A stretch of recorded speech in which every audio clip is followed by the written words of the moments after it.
Welcome to the IDFC Capacity Building Initiative for Tracking Green Finance.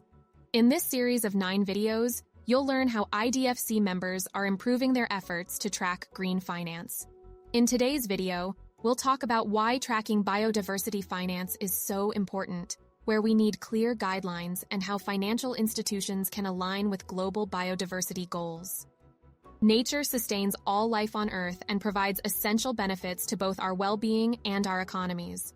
However, human activities and climate change are leading to alarming rates of biodiversity loss.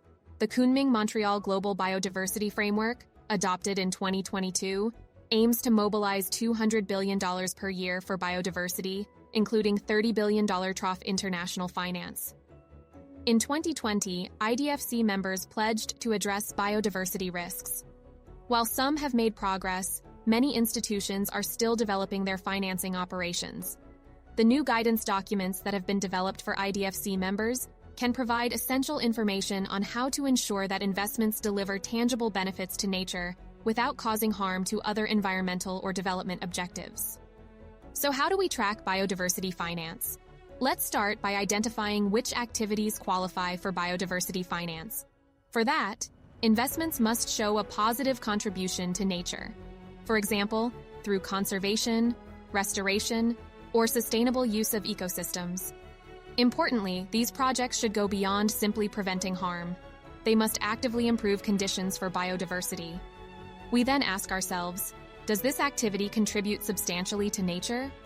Meaning, is this contribution tangible and measurable? Finally, we then check if the activity has adverse impacts on other environmental and development objectives, following the principle of do not significant harm. Next comes the quantification of biodiversity finance. How do you measure the amount that goes towards biodiversity activities? The common principles propose a method to improve how accurately we estimate nature-positive funding.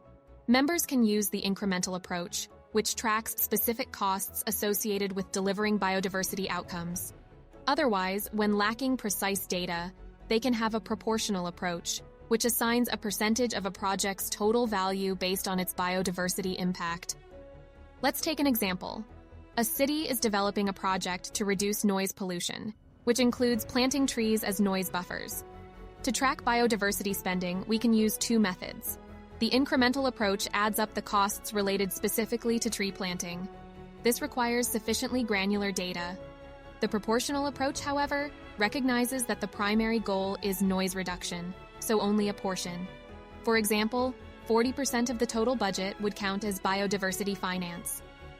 As financial institutions align with the Kunming-Montreal Global Biodiversity Framework, they can adopt roadmaps like the one developed by the UNEP Finance Initiative. Thank you for watching. By preparing, implementing, and supporting biodiversity finance efforts, institutions can play a crucial role in reversing nature loss. For more examples, check out the next videos, where we'll explore biodiversity finance in different sectors. You can also visit the guidebook for tracking green finance on our website, or sign up for our next workshop on the common principles.